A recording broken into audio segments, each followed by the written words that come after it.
Good evening, everyone. Welcome to Hope with Jonathan. I'm your host, Jonathan Traylor. Hey, guys, welcome back for another excellent show here tonight. Tonight, guys, we feature Kidney Warrior from Austin, Texas. Actually, he's residing currently living in Elgin, Texas. And we're going to have Matthew Novelli on the show tonight, guys. Also, guys, joining us co-hosting is Mr. Shane Blanchard, a recent transplant recipient who's here to co-host with me tonight on Hope with Jonathan podcast. I hope you guys are ready to get involved with this show tonight, and I hope you guys are ready to get engaged and comment, drop a voice, and let everybody know that you're here. And I hope you guys are ready to get involved with this tonight as we feature Kidney Warrior Matthew Novelli right here on Hope with Jonathan. Hey, guys, really appreciate all the support for the show. Really appreciate everyone for all of the subscribes. You guys have been amazing. We can't do this show without your support. So definitely, guys, I really appreciate all of you that are showing support and love for the show Hope with Jonathan. But hey, guys, listen. Without further ado, I want you guys to definitely get involved with this. Please share this with all of your friends and definitely get involved with this show tonight. This is going to be an amazing show. We want to get this out to the masses. Again, Matthew Novelli, guys, coming from the Austin area right here in Texas, registered right here in the Austin area. I'm about 2 hours of Austin, Texas. I live in Kerrville, Texas, about an hour of San Antonio. 2 hours of Austin, and Matthew's registered at an Austin hospital there in Austin. It is the Austin area hospital, Texas Transplant Institute there at St. David's, North Austin Medical Kidney Transplant Center, and definitely have the information down there scrolling on the ticker down below, as you can see. Transplant coordinator there is Cindy 512-901-2880. And you guys can definitely reach out to the transplant center there and talk with them a little bit more. Also, I believe Matthew is actually registered with Kidney Solutions, so you can definitely reach out to Kidney Solutions at 830-245-2140. But hey, guys, without further ado, I'm going to go ahead and bring on our co-host, guys. I hope you guys will definitely get involved with this show tonight. Thanks again for all your support. But hey, guys, listen, my co-host that I brought on here tonight is a really good buddy of mine. We've met by way of social media, and we become pals, good buddies, and Kidney Warrior friends. And Shane Blanchard, all the way from Iowa, guys. Just recently got a kidney transplant. We just spoke about this backstage 15 days ago. So Shane is an incredible kidney warrior, guys. So I thought I'd bring him on tonight and kind of give you a small little update on how he's doing, and then definitely be a co-host with us. So let's introduce Shane Blanchard to the show. Hey, Jonathan, how you doing, buddy? Hey, Shane, how's it going, my friend? Doing good, man. I'm definitely a blessed person.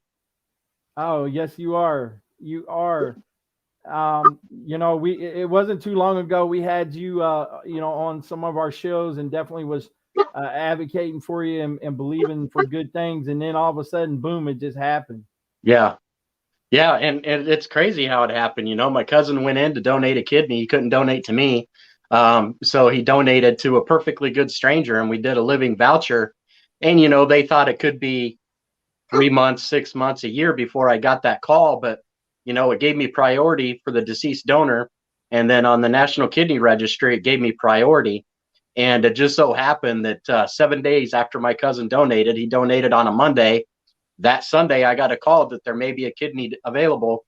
And I had to go up to Iowa City that night, and boom, they done hooked it up on Monday morning at 9 a.m. and it was good to go. So it was just a true miracle of God's working, how that all came together. So it was wonderful. Absolutely. And it was awesome that, you were able to utilize that voucher program and get a kidney, through that voucher program. Can you go into a little bit of detail about what that voucher program is? And I was nervous about the voucher because, initially what we were going to do is a paired exchange. But because of my antibodies being so high at 99.27, it's really hard to find a match for me, even on a paired exchange. So, looking at everything and looking at risks, we decided that the voucher would probably be more readily available, because then I could get maybe a Hep C kidney, maybe a prison kidney, or maybe somebody that had passed away that was a little bit older that had higher antibodies. And so with the voucher program, you can do a living voucher. There's regular vouchers. There's all kinds of different voucher. We did a living voucher, which that means is that if you give a kidney to somebody, you get 5 vouchers that you can give out to family members now or in the future. So my cousin Jeremy gave me one of them. He's still got 4 vouchers left. So if anyone in his family ends up in kidney failure, he can automatically give them a voucher, which puts them to the top of the list. It works like this. Since he couldn't donate to me directly, he donated to somebody else on my behalf, which gives me priority on the list. And that's how that voucher worked out. And it's a great program. It's fairly new. With the National Kidney Registry, a lot of transplant centers aren't hooked up for it, so you got to make sure that your hospital is involved in a voucher program. But for me and where my antibodies are, it worked out perfectly. The kidney's doing fantastic. My creatinine, was 13.5 when I went in for surgery. The day after, it was a 9. Then it went down to 5. Then it went down to 3, and now it's down under a 1.3. And my BUN is a 12, and my labs are stable. So it's only been 15 days. I'm drinking tons of water and tons of tea, just trying to push that down, which is awkward for me, and trying to keep that kidney hydrated, and then eating, trying to eat healthy, trying to eat smarter. I've lost about 20 pounds since I got out of the hospital, and that's all fluid weight, which I didn't realize would happen because we're on dialysis. That dialysis doesn't get rid of all the fluid on our body. And as soon as you get that kidney, man, it just starts cycling the things out, and you got fluid hidden in places. And so, yeah, it's been great. And now I'm glad I got my kidney. Now I can go out and do this and work with you guys and find kidneys for people out there and get their lives changed for the better too. That's awesome, man. I'm really excited for you, really happy for you. And you've been a real blessing, a real supporter, man. So I really appreciate your support for Hope with Jonathan. And it's crazy, you mentioned about the fluids and stuff, and I had to change my mindset about fluid intake, because I was only able to drink 32 ounces when I was on hemodialysis. And yeah, then they're like, and then they're like, you got to pump the fluids, you got to start drinking a lot more. And I'm like, oh, okay. So I had to change my mindset, and it took a minute to get that figured out, but I've got it figured out, pretty well now. But yeah, it takes I'm putting down 3-4 liters of water a day. I'm a little over 3,000 milliliters, which is 3,000 liters. So, you take a 2 liter of pop and a half. That's what I'm doing is 2 liters of pop, but water. I'm not drinking that soda pop. I'm staying away. Now that I'm in the habit of not eating all the bad stuff and drinking all the bad stuff, I'm not going to go back to it. I'm going to make this kidney last, and I'm going to get the best life out of it I could. Somebody had to pass away in order for me to live, and somebody gave me a really, really genuine gift, and I am not going to take advantage of it. I'm going to make sure that this thing works to its fullest potential and gives me the longest life, so I can have the biggest effect on people as possible. Oh, that's awesome, man. Your story gives so many people hope, because, you had the high PRA level, the panel reactive antibodies. And, there's people out there, patients that have had, a couple of transplants, or maybe they've had one failed transplant. And, so your story definitely gives people hope that are waiting for that second or maybe third kidney. Yeah. That's amazing. me, man. Yeah. I had my first transplant lasted 24 years. My second transplant lasted 14 days. It was a failed surgery, and a lot of drama followed. But, the people at Iowa City got me fixed up and got me where I was able to get my third, and this is it. So, this is going to be the good one. And I'm excited for Mathew tonight, man. I met this guy. He's a great dude, man. So I'm excited to hear his story and to hear all about him too. Yeah, me too, man. I talked with Mathew earlier. I seen him on, speaking of Jared Brown and the Warriors Quest Show. Shout out to Jared Brown and the Warriors Quest Show. Go check him out, guys, on YouTube. He's sharing stories of hope as well, warrior stories, kidney warriors in need, chronic illness patients. So shout out to Shane Blanchard for watching the show, or Why did I say Shane Blanchard? K. I meant Mama Jared K. Brown. Jared Brown in the Warriors Quest show. So shout out to Jared, man. Much love and respect to Jared. And hey, Alex Rosa showed up. Thanks, Alex, for watching the show tonight. Really appreciate it. And yep, she's wishing you congratulations, Shane. So really Thank you. appreciate it. Everybody that's watching tonight, you said Mama K's watching. So she appreciate her support. She's been a huge supporter of Hope with Jonathan as well. So thank you very much, Mama K. And appreciate you, Jared Brown. We definitely want to get this out. You know, I seen Matthew on Jared Brown's show. So I think, you know, Matthew kind of connected with me, you know, by way of Jared Brown and the Warriors Quest show, because Jared had encouraged him to reach out to me, and I really appreciate it. And then Matthew reached out to me. And like I said, we're just a couple of hours away from each other. So definitely excited to bring a local statewide kidney warrior from Texas, guys. So let's go ahead. Without further ado, we're going to go ahead and get him on the show. And hey, guys, let me see if I can find the button here for his special intro here to bring him on the show. Let me see where that's at. Man, seems like I can't find it. Yeah, here it is. I got it. All right, guys, welcome to the show. Very special guest tonight, Matthew Novelli from the Austin, Texas area, kidney warrior in need of a donor, guys. I hope you guys will get involved with this. Like I said, guys, share this with all of your friends. Welcome to the show, Matthew Novelli.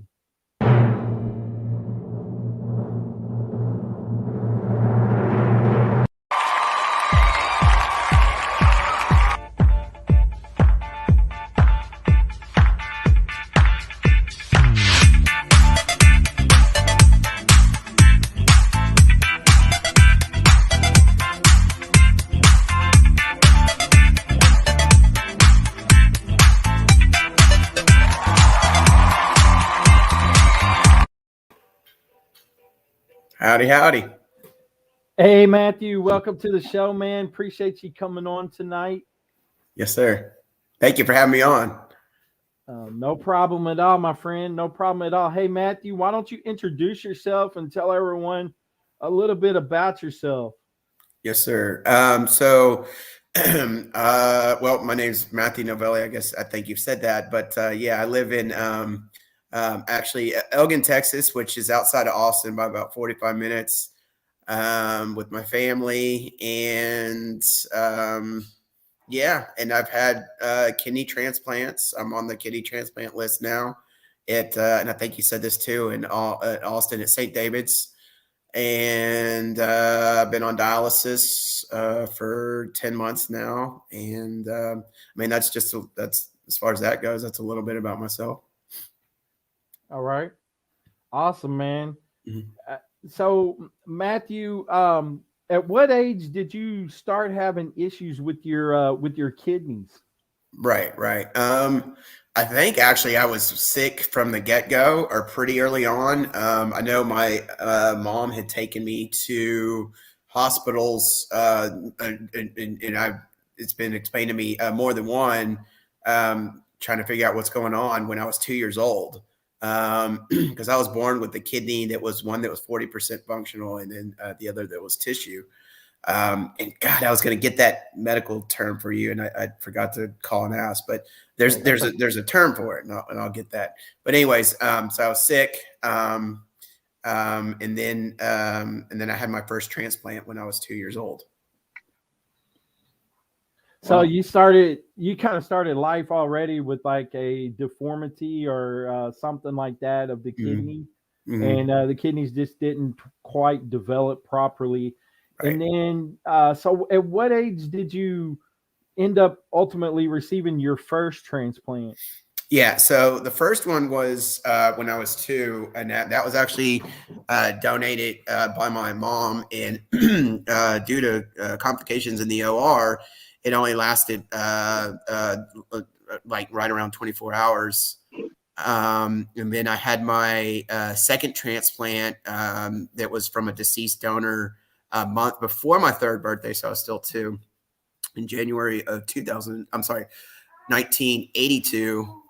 And that lasted me until 2002. So 20 years. And then I went on dialysis again for 2 years, 222. And then in 2004, I got my last transplant, which is what I have currently. And that lasted up until about now, which is about 15, 16 years. And now I'm on dialysis, and I've been on dialysis for about 10 months or so. Okay. Mm-hmm. So you've had an extensive history with kidney failure, and sounds like, you know, you had like a deformity at birth with one kidney, and then so you've had an extensive history of kidney problems, and then so your first transplant was by your mom. Your mom ended up being your first donor. Yes, sir. But then you received another kidney. So was that a deceased donor kidney? It was. You know, and I guess, I don't know. I think the lingo has changed a little bit. I used to call it cadaveric, but it's been explained to me that deceased is the way to say it, which you just said. So yeah, I'm trying to get, you know, and I'm trying to change and say that's what it was. Yes, sir. Yeah, cadaver. That they either say cadaver kidney or deceased. Some people don't like the word deceased. So it just, I'm not trying to offend anyone. No. Cadaveric. Cadaveric. It was explained to me that, because I used to always call it cadaveric, and somebody came to me and said, "Oh, well, it doesn't offend me, but I've been approached, and it was, and they."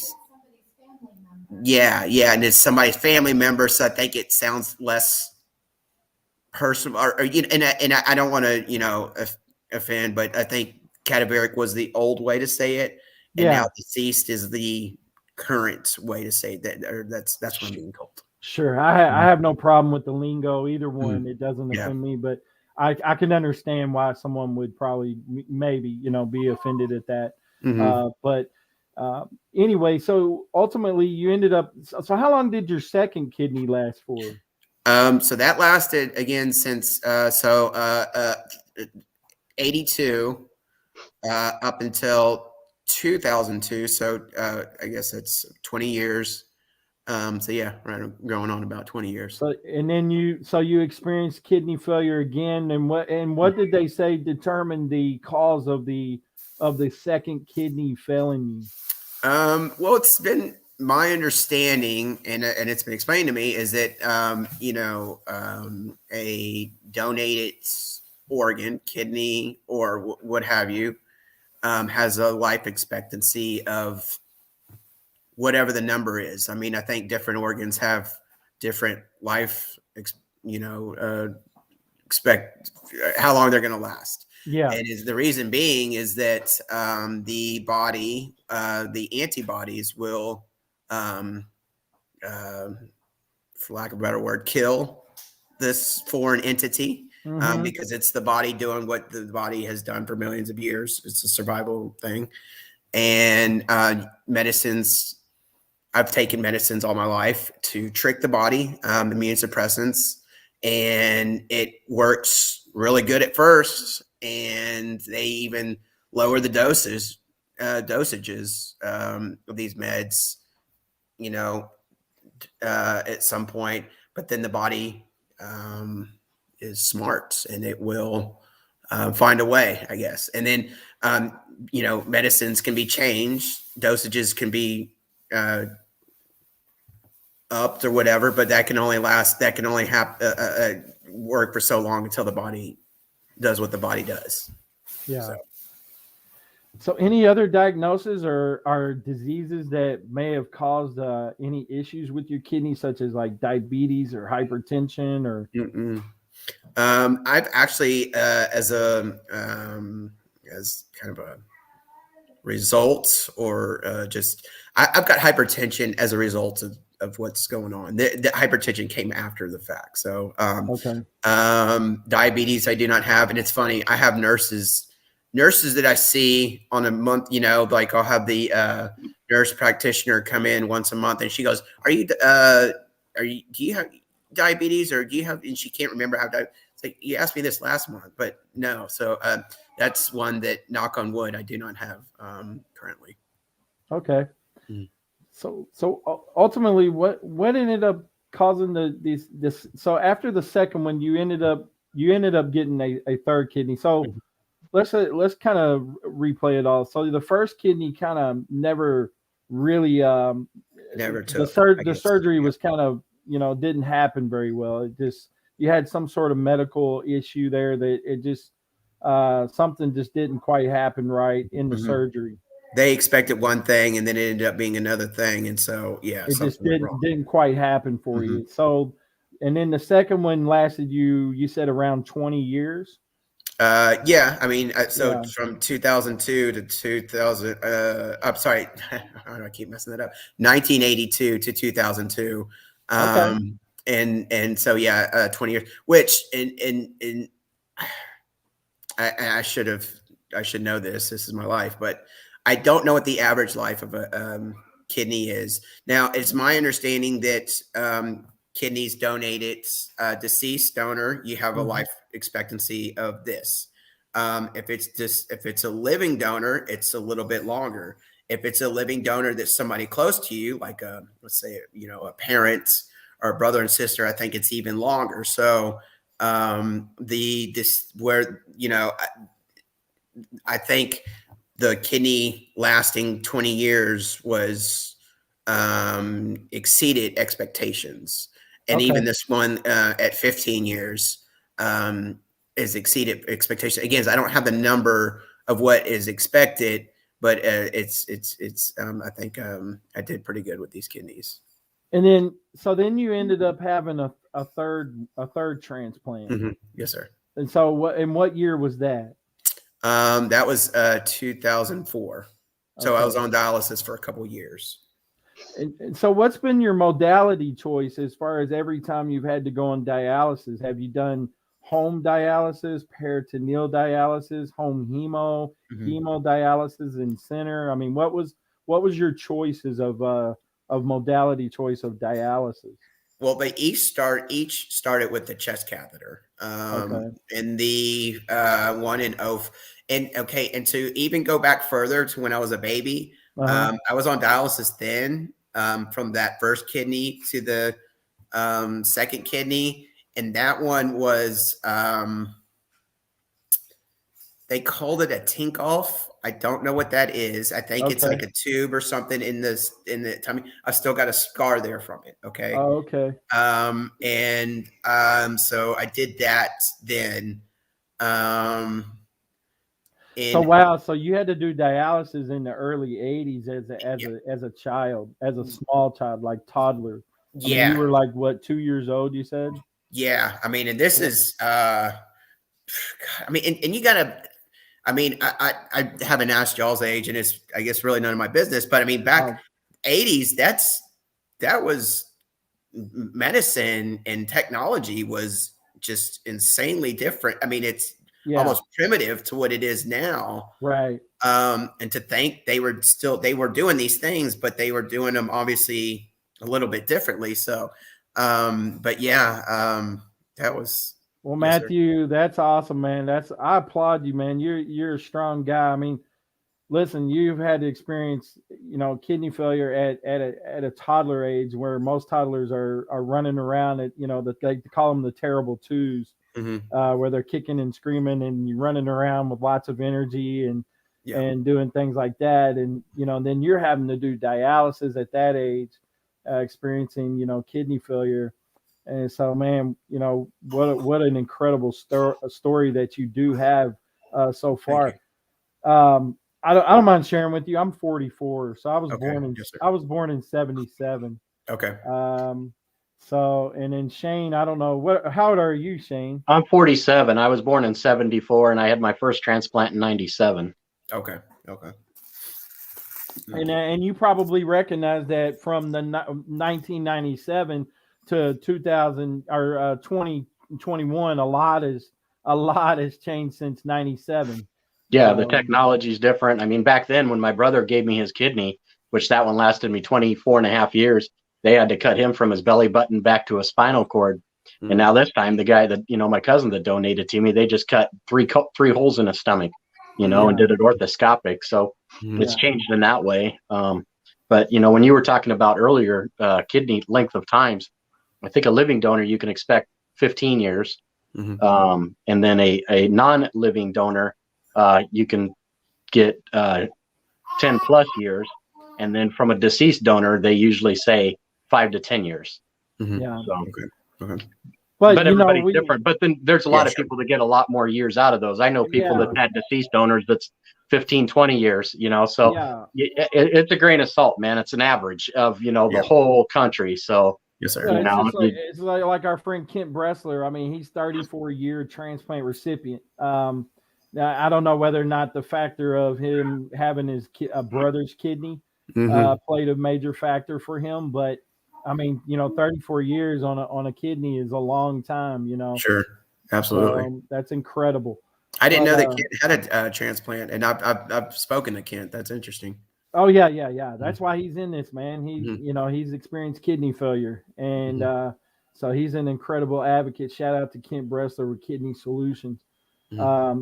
But so Matthew, back to what we was talking about with your modality choice. So you ended up with the chest catheters. You said you did some form of dialysis as a toddler, and then your choice sounds like that they had to go with the permacath, and then so that's hemodialysis. But did you stick with hemodialysis, or did you maybe switch to maybe peritoneal, or did you go with end up getting a fistula installed and you had to do hemodialysis that way? Right. So when I was a baby, I think it was just that one way, and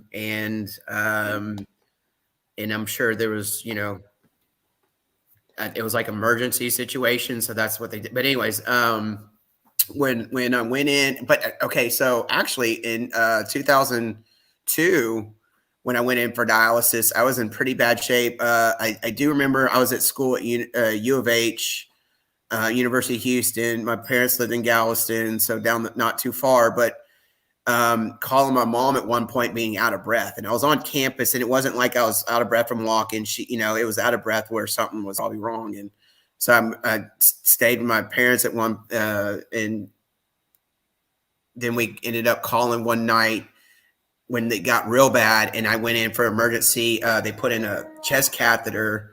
And so I remember going from feeling, because and I mean, I'm sure, and maybe y'all remember, or maybe just a little bit, but going through kidney failure, it's a steady decline in health. It's not like this, drop off a cliff. So not realizing how bad I was feeling up to dialysis, I just knew that I just didn't feel great or whatever. Well, when they first dialyzed me that first time, I felt great. It was just this like, wow, and it was like that when I had my last kidney transplant. When I woke up, I was like, this just says, wow, feeling like sort of crummy, or in my mind, but probably a lot more worse off than I realized. But so with this chest catheter, they kept doing that. So that was again back in 2002. They did that, and they tried to do the fistula procedure. And I can't remember if it was the right arm or the left arm, but it didn't take. So we just kept the chest catheter for that entirety for the 2 years or whatever. Now this last go, it started with the chest catheter. So it was on the left side back in 2002. It's on the right side now. And then they did the fistula procedure, and they're actually using the fistula now. And so that's what I think I'm going to stay with. They've approached me for like home dialysis, which I've thought about it, but I believe I'm going to stick with the fistula. The whole needle thing is not my favorite, but I just deal with it. And actually the chest catheter is supposed to come out last Friday, but I'm getting over a cold. So they pushed it off to this Friday, which is, I think, the 17th. So, okay. And I think we're just going to stick with the fistula. Yeah. The last time I seen you on the Warriors Quest show, I think you had just started doing like one needle in the in your vein, in your fistula, and then they were still using the permacath in your chest. So are they still doing that, or are you now doing 2 needles, one in the arterial, one in the venous. 2 needles. They even graduated me from 16 to what is it, 15? No, they started it as a 17, and now they're doing a 16. I guess the lower the number, the higher the bigger the needle. The gauge, yeah. The gauge, whatever. And they explained to me and I was like, well, why can't y'all just stay with the smaller needle? Well, the bigger needle allows it to dialyze more efficiently, I guess, because it's like able to flow more. So right. No, it's a better clean. So the higher the gauge, or the wider the gauge of the needle, then it gives you a better clean. So that you're going to meet your KT over V, which means that it's cleaning out the toxins, making sure that your levels are in a good standing to where you can continue to live until you get a transplant. Okay. So that's really what it's all about. And then they normally the needle size determines the speed of the machine. So they want you to get to around like 400. Have you noticed that they're talking about the speeds of the machine once they've changed your needles? Yeah, and I can't remember if they said that I was at like 350 or something. And she said that when they changed to this bigger needle, if it was running okay and it was green lights, and I can't remember what other thing that she said, that they'd stay at this size. And I was like, because again, needles, they to this day, as long as I've been getting poked and prodded, I still get freaked out by needles. I told her and told everybody in the whole place that would listen that I don't like them. And she said, I think we'll be able to stick with this needle with how the machine's running. And again, I think she said something like 350 or something like that. So it's all about getting a good cleanse and a good clean at dialysis for sure. And that's what they're trying to do. Right. So they want to make sure that you're getting a good one, because what happens is then they take all your numbers and somehow calculate the KT over V, and that determines how well your blood's getting cleansed when you're there at treatment. And they want to. That's what the whole reason why you're there is to get that good clean. So they're building you up, Matthew, to get you to where you need to be, and that's a good thing. So you're in the good direction. But as we know, dialysis is just, it's a treatment to keep you going, keep you here until you get that kidney transplant to, get you away from that, because then the kidney's going to do all the work, right? So that's what you really want, because dialysis is basically a 15%, of kidney function. Yeah. So when you're on the machine, you're only getting a small percentage of when a normal functioning kidney works, 24/7, 365, I didn't know that. Yeah. So you're only getting like, it's just a temporary fix until you can get that kidney in you. And there's been a lot of warriors that survived on dialysis a long time. I mean, I know of cases where people's been on it 10, 15, 20 years. Yeah. Wow. But it's a grueling lifestyle, as you know. And so let's talk a little bit about like support, and how crucial it is for you. So like, who are you married? Do you have a family? Do you have children? Why don't you talk a little bit about who your support is? Yes, sir. So I've been married for a year and a half. She's gonna get mad at me that I don't know the exact. It's okay. In April of this year. Oh my God. Okay, so I'm now in trouble. It's a little over a year. No, not even a year. Oh my God. So I'm going to be in the doghouse after this. You're okay. In your defense, Matthew, kidney warriors suffer with brain fog. I have brain fog, baby. It happens, man. You got sometimes. If you could speak up so she could hear this, she can watch it later. But sometimes kidney warrior. Well, a lot of us have like brain fog, and so it's okay, man. I totally get it. Just really quickly, guys. Hey, Shane had a bell. It wasn't because he didn't like us or anything. As you guys can read, he was having a little bit of discomfort sitting up, so he had to go. But hey, man, shout Shane, out to hope Shane. You feel better. Yeah, I hope you guys really appreciate Shane tonight coming on the show. God bless Shane, and we wish you all the best and continued prayers and blessings, brother. Matthew. So you were saying before the brain fog. Mhm. Yeah. So, I'm married, and we have a baby, and then we have a 14-year-old and an 18-year-old and a 23-year-old. The 14-year-old's living with us. Baby Matthew is here, and actually, if it's okay, I'd like to. Here we go. Sure. Absolutely. This is him. This is baby Matthew, and Hey, he. hey, baby Matthew, how I you tell you what, doing? one of the first things that we did when, they do a lot of testing and stuff like that. I was asking, well, how are the kidneys? One of the, Yeah. when they were first able to check for stuff like that, even before they were able to think, and he was like a little, pea or whatever. I said, how are the kidneys? And, oh, well, he doesn't have kidneys yet or whatever. And then I'd probably ask that every day until they told us. And but he's healthy, and knock on wood. And he's 10 pounds, 11 ounces when he was born. He's going to be a big boy. So I think Shane's teasing with you. He said, "Did you make that?" I did, and we did, and it's funny because I'm 5'6", and my wife is 5 foot even. So Okay. we are not large, tall people, and Yeah. the doctors have said that according to his charts and growth charts and all this, that he's going to be about 6 foot something. Oh, And wow. and I joked before we knew these numbers, I said, wouldn't it be funny if he was going to be taller than us? And it looks like that just might be the case. But he's just a happy-go-lucky little boy. And Yeah. I tell you what. So, but anyways, yeah, I wanted to bring him on to say hello just Sure. real quick. Yes, sir.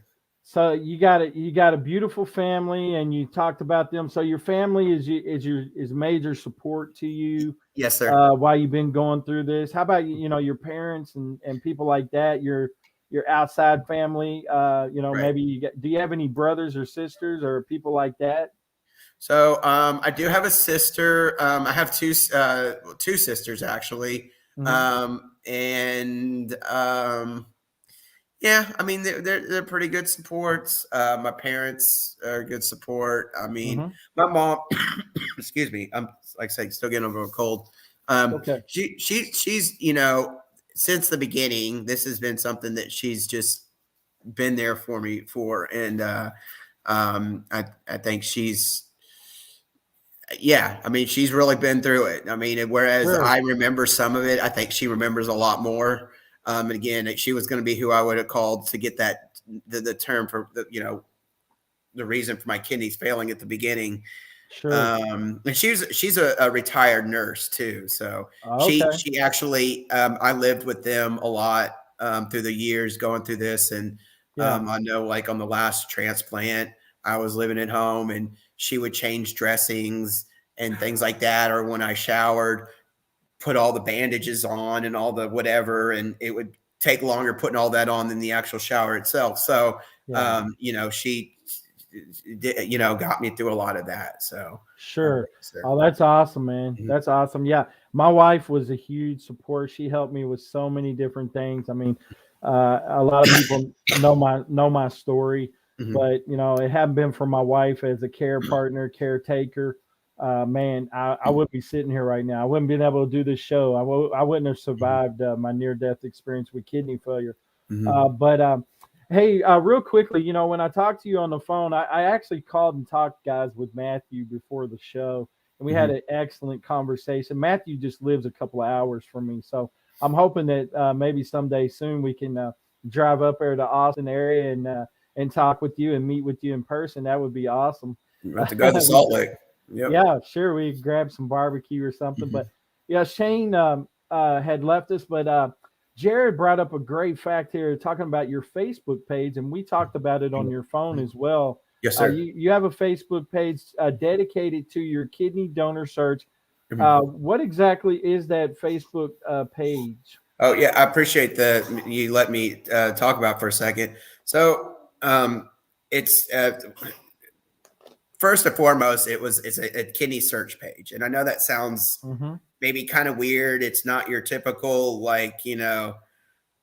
everything's great. Life is my Facebook life. Here's what I eat for dinner and stuff like that.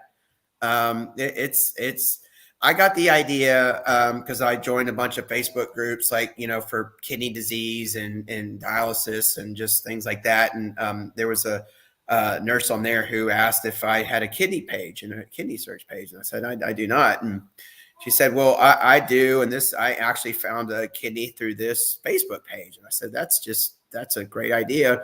And so basically that's how it started. And then to basically get the word out. And in a second, if you don't mind, I was going to show you it on my phone or whatever you recommend. But either that or you just tell me the name of it, and I'll just, we'll let everybody know. Oh, yes, sir. Yes, sir.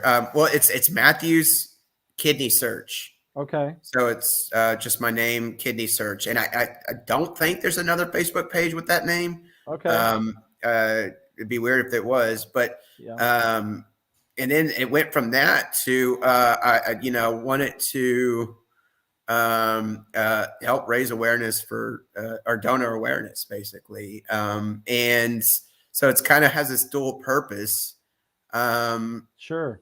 So and I think it was I explained to you when we talked on the phone earlier, is that when I had my last transplant back in 2004, I was approached by the transplant team or somebody on the transplant team and asked if I wanted to advocate for kidney disease.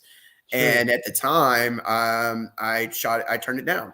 I said no. I was selfish, whatever it was. I mean, I just had no desire to do that. And then so fast forward to now, I'm kind of kicking myself that I didn't back in the day. And so I reached out to the transplant team here and asked them if they had any opportunities for any kind of advocating for, kidney disease or what have you.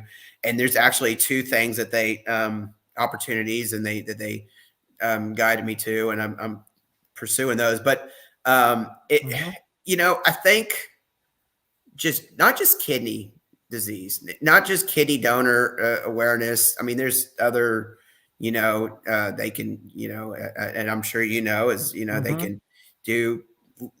they can actually do a piece of your liver can be donated. Obviously, blood can be donated. Pancreas, hearts. Well, heart is deceased, but these are things that can be done when you're alive that people can do. But and then when you're deceased, things like a heart and the eyes and stuff like that, and tissue and things. So, so you're utilizing the page now for advocacy as well as your donor search. I think just because there's some, that's awesome, man. Misguided information out there about it. So that's what this Facebook page is kind of grown into. Yes, sir. So. Sure. Okay. That's great, man. Yeah. That's kind of how I started, hope with Jonathan at one time was Hope for Jonathan. And then once I got a kidney, I kind of changed it to Hope with Jonathan. Yeah. Because I no longer needed the kidney. And then it turned into a podcast, and that's a whole nother story. But I was sharing for other warriors, believe it or not, because I noticed once a kidney failure happened to me, I realized there were so many other people that needed a kidney just like me. And, that's, and as you notice, the kidney community it's like a giant family. I mean, once you enter this family, it's like so many, you'll find out there's so many others out there like you. And so I was like, you know what, I think I'm going to start sharing some of these other posts. And, I truly believe that I was rewarded for that. And by way of, and what I mean by that is, I was direct donated to, by a family that I, had grown up with. And that's how I got my kidney transplant. I'm blood type, and that's the most common blood type as everyone knows. And the wait time in San Antonio was 6 to 8 years, right, for a deceased kidney. I don't know if Austin is probably around the same. It's 5 to 7, but I mean 5 close to 7. to that. Yes, sir. Yeah, so it's pretty close. One question I have for you was about, because you've had a couple of failed kidneys, is your panel reactive antibodies pretty high? See, and I can't remember, maybe y'all mentioned it or Shane might have mentioned it, something about antibodies, or you mentioned it being like at 90 or 99, whatever that number was. I don't know what my number is, but I do. I believe it is high. It has been told to me that that is going to make it more difficult to find a donor. Well, that was the reason why I wanted to bring you on the show with Shane, because Shane actually experienced it as well. Mm-hmm. Because he had a couple of transplants that had failed, and Right. he had high panel reactive antibodies as well. Mm-hmm. But I wanted to let you know the reason why we brought him on was Shane ended up getting a kidney, and that has to be give you some form of hope and inspiration that there's a warrior that experienced the same thing. He was in the same situation as you with the high PRA, but he still ended up getting a kidney. So even though the doctors may say, you know what, it's going to be like a needle in a haystack, but if you're a believer like I am, I'm a person of faith. So I definitely believe, in God and in Christ and all that. I'm a firm believer in prayer. And doctors don't always believe in the same faith as how we believe. And so I really truly believe that it's in God's hands, and I really feel like that, Matthew, there's a donor out there for you that's going to match with you somewhere. And somehow you just got to connect with either the right person or however it's going to happen for you. And I believe that it's going to happen through in God's timing, if you will. And so, that I truly believe that. And I believe that's what happened for Shane. He just, right situation, and, and he ended up getting a kidney. So I just wanted to share that with you as a source of inspiration, to not let the doctor so much discourage the fact that you may not ever get another kidney, because I don't believe that's true. I believe that it can happen for you. Yeah. Well, I mean, in regards to that, the transplant team and the coordinators and stuff, they're all seem very positive, and I didn't hear. I didn't. It's not that I didn't hear negative. I didn't sense any negative. I didn't pick up on that, because I mean, truth be told, I can be about as negative as they get. I think if I would have sensed it or heard something, I probably would have picked up on it and gone, well, this is a crapshoot or whatever. And I didn't. Everybody was just real, I mean, just not to mention just really nice, but just real positive. And then I talked to the surgeon as well, and she's kind of first wanted to find out what side my kidneys are on, and I think technically I still have probably more than 2 kidneys in there. They have been told that they don't remove kidneys unless they have to, just for the risk of it. So what side did they put your transplant kidneys on? Did they utilize both sides of your abdomen, or how did that work? I believe it was on the left side, but I mean, I don't know which ones have been removed and which ones have stayed. So if anybody's asking me, oh, do you only have 1 kidney or do you have 2 kidneys? I may have 4 kidneys. I don't know. And so through atrophy, they shrink. And so there, goes from whatever size a kidney is to about the size of a hand, I guess. Yeah. Yeah. And so I think, but when the surgeon came in there and and she was just, she was just real matter of fact, if anything, which I mean, I'm okay with that, but I didn't hear anybody say anything like, oh, they did say because of it was mentioned maybe once because of the antibodies being high, it's going to be more difficult, but it wasn't like harped on or anything like that. Yeah, no, I just wanted to share that with you because, yes, sir. Sometimes you can leave a doctor's office after they tell you something like that, where they say, well, it's going to be difficult. But like I said, we have to have faith that it can happen. And yes, like sir. Shane said, it can happen, and it happened for him, which is amazing and exciting for you. And Matthew, man, you've been on the Warriors Quest show. You've had a podcast with Kent on Kent's Kidney Stories podcast. Now you've been on Hope with Jonathan. Yes, sir. And man, you're getting your story out there, which is incredible. And we talked about this on the phone. You're not only advocating for yourself, but when you share your story with others, you're giving other people, other patients, hope, because they see they see you and say, you know what, Matthew's getting out there sharing his story, and he's doing well, even though he does need a kidney, but he's doing well right now on dialysis.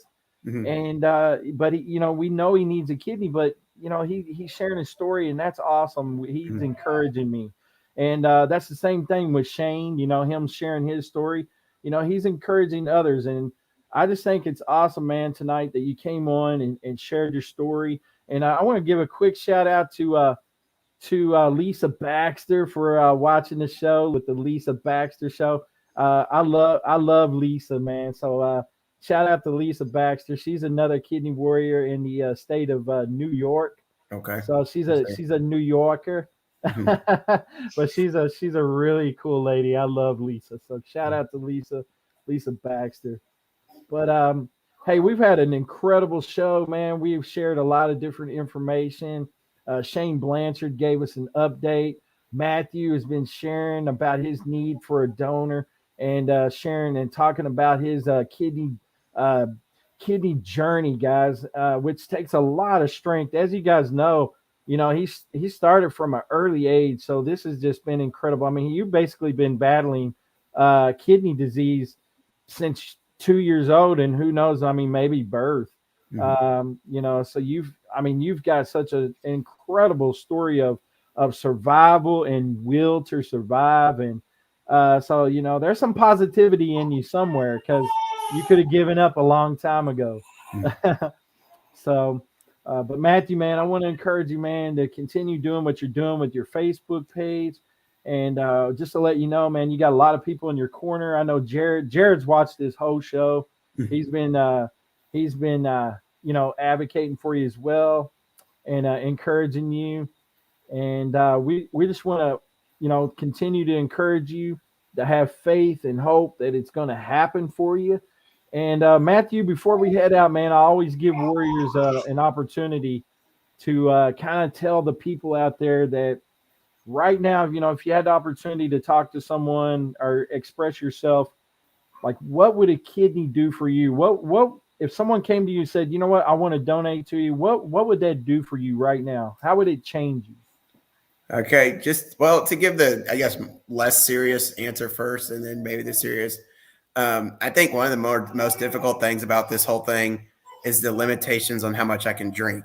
So, and you were talking about this here with Shane earlier. He drinks however much water now, and I'm going, Mhm. oh my god, I can't wait to do that. I can't wait to be able to um, take a big glass of water and just gulp it, or whatever, especially in the summer.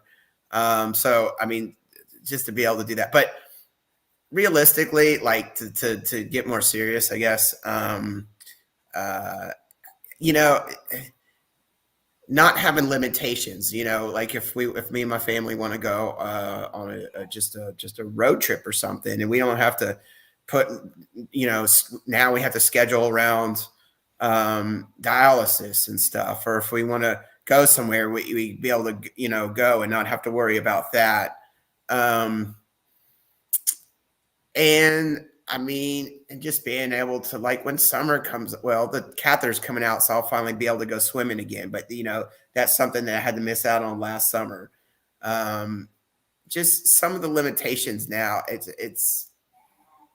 I just, and I mean, and truth be told, so when I do leave dialysis, sometimes I feel wiped out.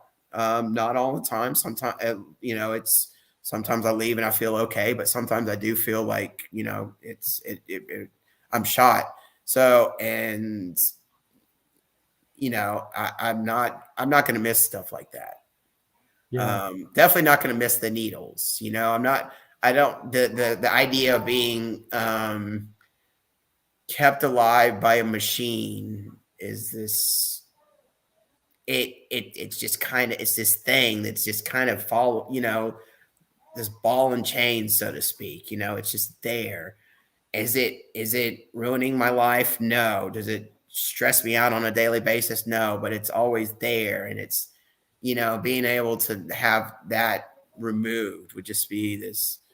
And I mean, I want to be able to get back into exercising again and jogging again. And when my son grows up, go play baseball. And I probably will be able to do that if I'm on dialysis, but I don't want to, worry about not feeling great because of, whatever toxins are in my system or whatever. I drank too much, whatever, that day or the days leading up to dialysis. So it's just the limitations, I think, is the big thing. Yeah. Mm-hmm. Yeah. Well, Matthew, man, it's awesome. I appreciate the opportunity to interview you. It was a great honor to bring you on. I just want to tell you how much I appreciate you coming on here and sharing your story. It takes a lot of strength to come on and talk about your journey. And as you can see, man, everybody's in your corner. The Warriors Quest Show, Jared Brown, Lisa Baxter, Shane Blanchard, so many different people in your corner. I'm in your corner. Thank you, sir. We're believing for you, man. And we definitely understand and can sympathize with you about what you're talking about. And I just want to encourage you to continue going, man, and pressing on, press forth for the mark, and here's Shane Blanchard, man. God bless you, Matthew. It'll happen. Have faith. And so again, man, definitely a story of hope, a story of inspiration that you have. And man, what a will to survive. So, I'm really encouraged by your story. And,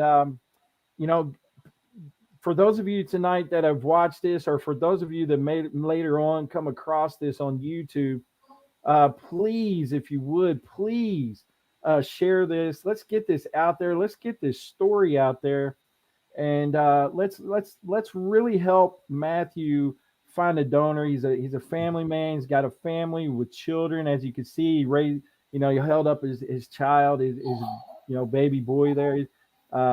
In an incredible story, man. So definitely want to hear good things. I'm expecting to get a good report in not too long of a time for you. Yes, sir. And thank you. Yes, sir.